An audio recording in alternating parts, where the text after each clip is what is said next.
ಆತ್ಮೀಯ ವಿದ್ಯಾರ್ಥಿಗಳೇ, ನಿಮಗೆಲ್ಲ ಗಮ್ಯ ಕನ್ನಡ ಪ್ರಪಂಚ ಯೂಟ್ಯೂಬ್ ಚಾನಲ್ಗೆ ಸ್ವಾಗತ. ಈ ದಿನ ನಾವು ICSE ಬೋರ್ಡ್ 10ನೇ ತರಗತಿಯ ಪದ್ಯವಾದಂತಹ ಮಿಥಿಲೆ ಪದ್ಯದ ಸಾರಾಂಶವನ್ನು ತಿಳಿದುಕೊಳ್ಳೋಣ. ಈ ಪದ್ಯವನ್ನು ಬರೆದವರು ಸೂರಂ ಎಕ್ಕುಂಡಿ. ಕವಿ ಸುಬ್ಬಣ್ಣ ರಂಗನಾಥ ಎಕ್ಕುಂಡಿಯವರು ಧಾರವಾಡ ಜಿಲ್ಲೆಯ ರಾಣಿಬೆನ್ನೂರು ತಾಲೂಕಿನಲ್ಲಿ 20/1/1923ರಲ್ಲಿ ಜನಿಸ್ತಾರೆ. ಇವರ ತಂದೆಯ ಹೆಸರು ರಂಗನಾಥ ಮತ್ತು ತಾಯಿಯ ಹೆಸರು ರಾಜಕ್ಕ.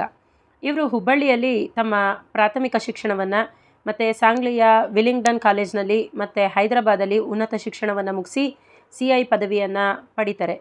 ಬಂಕಿ ಕೊಡ್ಲದ ಆನಂದಾಶ್ರಮ ಪ್ರೌಢಶಾಲೆಯ ಮುಖ್ಯೋಪಾಧ್ಯಾಯರು ಆಗ್ತಾರೆ. ಮುಂದೆ 1970ರಲ್ಲಿ ಸೋವಿಯತ್ ಲ್ಯಾಂಡ್ ನೆಹರು ಪ್ರಶಸ್ತಿ, 1974ರಲ್ಲಿ ರಾಜ್ಯ ಶಿಕ್ಷಕ ಪ್ರಶಸ್ತಿಯನ್ನು ಪಡೆದಿರ್ತಾರೆ.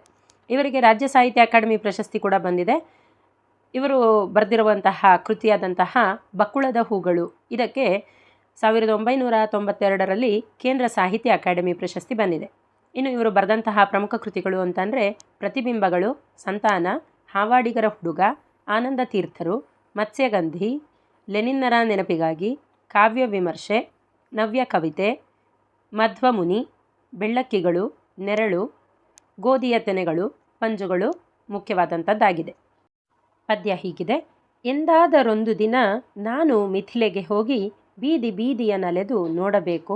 ಅಲ್ಲಿ ಎಲ್ಲಾದರೂ ಮರದ ನೆರಳಿಗೆ ಕುಳಿತು ರಾಮಭದ್ರನ ಮಹಿಮೆ ಹಾಡಬೇಕು ಅಂತ ಇದೆ. ಅಂದರೆ ಕವಿ ಸೂರಂ ಎಕ್ಕುಂಡಿಯವರಿಗೆ ಮಿಥಿಲೆ ಅನ್ನುವಂತಹ ನಗರವನ್ನು ನೋಡುವ ಆಶಯ ಇರುತ್ತೆ. ಮಿಥಿಲೆ ತಾಯಿ ಸೀತಾಮಾತೆ ಜನಿಸಿದಂತಹ ಒಂದು ಊರು, ಜನಕರಾಜನ ಮಗಳಾಗಿ ಸೀತೆ ದೊರೆತಂತಹ ಒಂದು ಊರು. ಹಾಗಾಗಿ ಕವಿಗೆ ಈ ಊರಿನ ಬಗ್ಗೆ ತುಂಬ ಆಸಕ್ತಿ ಇರುತ್ತೆ. ಅವರು ಅನ್ಕೋತಾ ಇರ್ತಾರೆ ತಮ್ಮ ಮನಸ್ಸಿನಲ್ಲಿ, ಯಾವತ್ತಾದರೂ ಒಂದು ದಿವಸ ಅವರು ಮಿಥಿಲೆಗೆ ಹೋಗಬೇಕು, ಆ ಮಿಥಿಲೆಗೆ ಹೋಗಿ ಅಲ್ಲಿರುವಂತಹ ಬೀದಿ ಬೀದಿಗಳನ್ನು, ರಸ್ತೆಗಳನ್ನು ನೋಡಿ ಸುತ್ತಾಡಿಕೊಂಡು ಬರಬೇಕು. ಹಾಗೆ ದಣಿವಾದಾಗ ಅಲ್ಲಿರುವಂತಹ ಯಾವುದಾದರೂ ಒಂದು ಮರದ ಕೆಳಗೆ ಕೂತು ನೆರಳನ್ನು ತಗೊಳ್ತಾ ಶ್ರೀರಾಮಚಂದ್ರನ ಮಹಿಮೆಯನ್ನು ಹಾಡಬೇಕು ಅನ್ನುವಂಥದ್ದು ಕವಿಯ ಇಲ್ಲಿ ಒಂದು ಆಶಯ ಭಾವ ಆಗಿದೆ.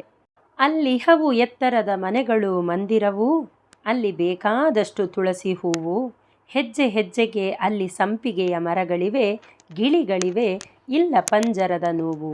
ಇನ್ನು ಆ ಮಿಥಿಲೆಯ ನಗರದ ಒಂದು ವರ್ಣನೆಯನ್ನು ಕಲ್ಪನೆಯಲ್ಲಿ ನಮಗೆ ಕಟ್ಟಿಕೊಡ್ತಾರೆ ಕವಿ ಇಲ್ಲಿ.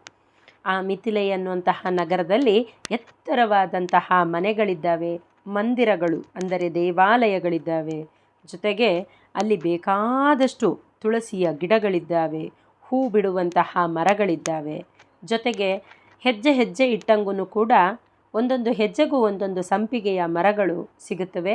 ಆ ಸಂಪಿಗೆಯ ಮರಗಳಲ್ಲಿ ಹಲವಾರು ಗಿಳಿಗಳು ತಮ್ಮ ಒಂದು ಸಂಸಾರವನ್ನು ಕಟ್ಟಿಕೊಂಡಿದ್ದಾವೆ, ಸ್ವಚ್ಛಂದವಾಗಿ ಬದುಕ್ತಾ ಇದ್ದಾವೆ.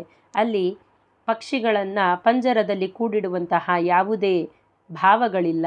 ಅಂದರೆ ಪರಿಸರವನ್ನು ಅಲ್ಲಿರುವಂತಹ ಪ್ರತಿಯೊಂದು ಪ್ರಾಣಿ, ಪಕ್ಷಿ, ಮನುಷ್ಯರು ಸ್ವಚ್ಛಂದವಾಗಿ ಆನಂದಿಸ್ತಾ ಇದ್ದಾರೆ.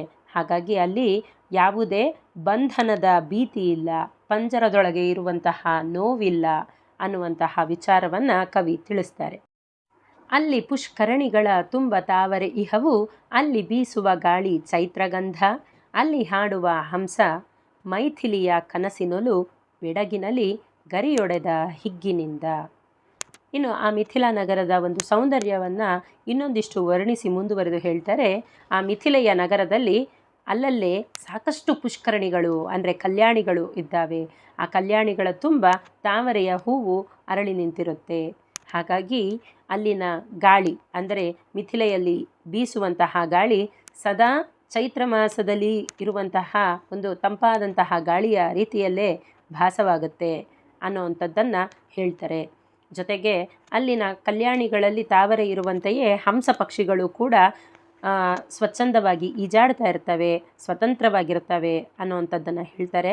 ಹಾಗಾಗಿ ಮೈಥಿಲಿಯ ಕನಸಿನಳು ಅಂದರೆ ಮೈಥಿಲಿ ಅಂದರೆ ಸೀತೆಯು ಕನಸಿನಲ್ಲಿ ಹೇಗೆ ಸಂತೋಷವನ್ನು ಕಾಣಬಹುದೋ ಹಾಗೆ ಮಿಥಿಲೆಗೆ ಹೋದರೆ ಮನ ಸೀತೆಯಂತೆಯೇ ಸಂತೋಷವನ್ನು ಪಡೆಯುತ್ತೆ, ಗರಿಯೊಡೆದು ಹಿಗ್ಗತ್ತೆ ಅನ್ನೋವಂಥದ್ದನ್ನು ಹೇಳ್ತಾರೆ. ಅಲ್ಲಿ ವಿಶ್ವಾಮಿತ್ರ ಕುಳಿತಂಥ ಕಲ್ಲು ಇದೆ, ರಾಮ ಭದ್ರನು ನಿಂತ ಮರದ ನೆರಳು, ಇಂದಿಗೂ ನೆನೆಸುತ್ತಿದೆ ಮಣ್ಣು ಕಣಕಣ ಕೂಡ ಶಿವನ ಬಿಲ್ಲಿನ ಹಗ್ಗ ಬೆಳೆದ ಬೆರಳು. ಇನ್ನು ಕವಿ ಮುಂದುವರಿತಾ ಹೇಳ್ತಾರೆ, ಈ ಮಿಥಿಲೆಯ ನಗರದಲ್ಲಿ ರಾಮಚಂದ್ರ ಮತ್ತು ಸೀತೆಯರ ವಿಚಾರಕ್ಕೆ ಸಂಬಂಧಪಟ್ಟಂಗೆ ಸಾಕಷ್ಟು ನೆನಪುಗಳು ಸಿಗುತ್ತೆ, ಗುರುತುಗಳು ಸಿಗ್ತಾ ಹೋಗುತ್ತೆ. ಹಿಂದೆ ಸೀತೆ ಸ್ವಯಂವರಕ್ಕೆ ರಾಮ ಲಕ್ಷ್ಮಣರನ್ನು ಈ ವಿಶ್ವಾಮಿತ್ರ ಮಹರ್ಷಿಗಳು ಕರೆದುಕೊಂಡು ಬಂದಿದ್ದರು. ಆಗ ಅವರು ದಣಿವನ್ನು ಆರಿಸ್ಕೊಳ್ಳೋದಕ್ಕೆ ಅಂತ ಹೇಳಿ ಕೂತಂತಹ ಕಲ್ಲು ಇಲ್ಲಿದೆ ಅಂತ ಹೇಳಿ ಆ ಕಲ್ಲನ್ನು ನೆನೀತಾರೆ. ಜೊತೆಗೆ ಅದೇ ಕಲ್ಲಿನ ಪಕ್ಕದಲ್ಲಿದ್ದಂತಹ ಮರದ ನೆರಳಿನಲ್ಲಿ ರಾಮ ಲಕ್ಷ್ಮಣರಿಬ್ಬರೂ ಕೂಡ ಕಾಲನ್ನು ಚಾಚಿ ಕುಳಿತಂಥದ್ದನ್ನು ಇಲ್ಲಿ ಕವಿ ನೆನೀತಾರೆ. ಹಾಗಾಗಿ ಆ ಮಿಥಿಲಾ ನಗರದಲ್ಲಿರುವಂತಹ ಮಣ್ಣಿನ ಕಣಗಳು ಕೂಡ ರಾಮಚಂದ್ರನ ಆಗಮನವನ್ನು ಕುರಿತು ಇವತ್ತಿಗೂ ಕೂಡ ಸಾಕ್ಷಿಯನ್ನು ಕೊಡ್ತವೆ ಅನ್ನುವಂತಹ ವಿಚಾರವನ್ನು ಕವಿ ಇಲ್ಲಿ ಹೇಳ್ತಾರೆ. ಜೊತೆಗೆ ಶ್ರೀರಾಮಚಂದ್ರನು ಬಂದು ಮಿಥಿಲೆಯ ನಗರದಲ್ಲಿ ಶಿವಧನಸ್ಸನ್ನು ಅಂದರೆ ಶಿವನ ಬಿಲ್ಲಿನ ಹಗ್ಗವನ್ನು ಎಳೆದಂತಹ ಕಥೆಯನ್ನು ಇವತ್ತಿಗೂ ಕೂಡ ಈ ಮಣ್ಣು ಮತ್ತು ಈ ಮಣ್ಣಿನಲ್ಲಿನ ಜನ ನಿರಂತರವಾಗಿ ನೆನಪಲ್ಲಿಟ್ಟಿದ್ದಾರೆ ಅನ್ನುವಂಥದ್ದನ್ನು ಕವಿ ತಿಳಿಸ್ತಾರೆ. ಅಲ್ಲಿ ಮಣ್ಣೇ ಹಾಗೆ ಎಲ್ಲೆತ್ತಿಕೊಂಡರೂ ರಾಮಭದ್ರನ ಕರುಣೆ ಸ್ಪಂದಿಸುವುದು, ಎಲ್ಲಿ ಹೊಲ ಉತ್ತರೂ ದೊರೆಯುವುದು ಹೆಣ್ಣು ಮಗು ಜನಕರಾಜನ ಭಾಗ್ಯನಿಧಿಯ ತೆರೆದು ಅಂತ ಹೇಳ್ತಾರೆ. ಅಂದರೆ ಆ ಒಂದು ಮಿಥಿಲೆಯ ನಗರದ ಮಣ್ಣಿನ ಒಂದು ಶಕ್ತಿನೇ ಹಾಗೆ. ಎಲ್ಲಿ ಎತ್ತುಕೊಂಡ್ರೂ ಕೂಡ ಮಣ್ಣಿನ ಪ್ರತಿಯೊಂದು ಕಣನೂ ಕೂಡ ಶ್ರೀರಾಮಚಂದ್ರನ ಕರುಣೆಯನ್ನು ಕುರಿತು, ಶ್ರೀರಾಮಚಂದ್ರನ ಔದಾರ್ಯವನ್ನು ಕುರಿತು ನಮಗೆ ಸಾವಿರಾರು ಕಥೆಗಳನ್ನು ಹೇಳುತ್ತೆ ಅಂತ ಹೇಳ್ತಾರೆ.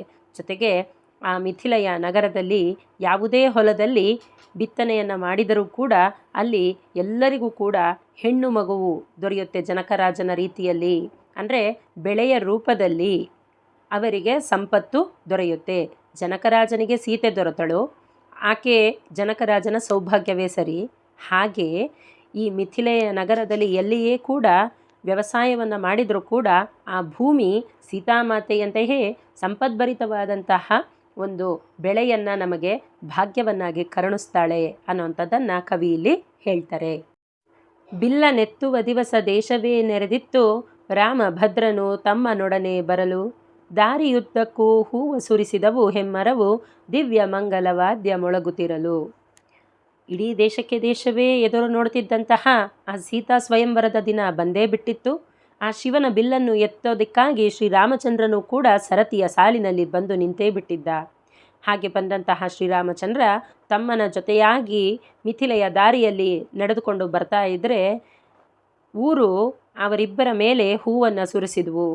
ಊರು ಮಾತ್ರ ಅಲ್ಲ, ಊರಿನಲ್ಲಿದ್ದಂತಹ ಪರಿಸರ ಅಂದರೆ ಗಿಡ ಮರಗಳೆಲ್ಲವೂ ಕೂಡ ಅವರ ಮೇಲೆ ಹೂಮಳೆಯನ್ನು ಗರೆದರೆ ಜನರೆಲ್ಲರೂ ದಿವ್ಯ ಮಂಗಲ ವಾದ್ಯಗಳನ್ನು ಮೊಳಗಿಸಿದ್ರು.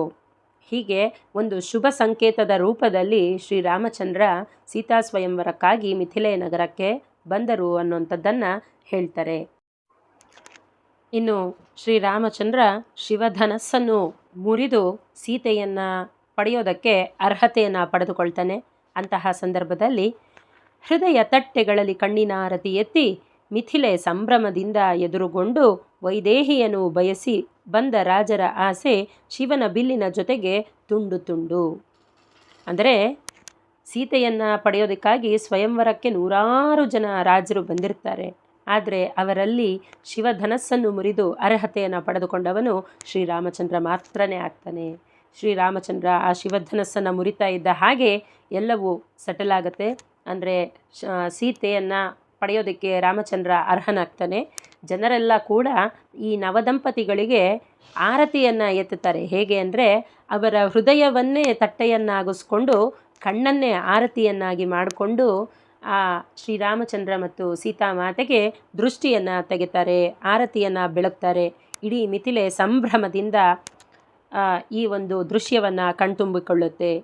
ಹೀಗೆ ವೈದೇಹಿಯನ್ನು ಬಯಸಿ, ವೈದೇಹಿ ಅಂದರೆ ಸೀತೆಯನ್ನು ಬಯಸಿ ಬಂದಂತಹ ಉಳಿದ ರಾಜರ ಕನಸೆಲ್ಲ ಈ ಶಿವ ಬಿಲ್ಲಿನ ಹಾಗೆ ಮುರಿದು ತುಂಡು ತುಂಡಾಗತ್ತೆ. ಸೀತೆ ರಾಮನಿಗೆ ಸ್ವಂತವಾಗ್ತಾಳೆ ಅನ್ನುವಂಥದ್ದನ್ನು ವಿವರಿಸ್ತಾರೆ.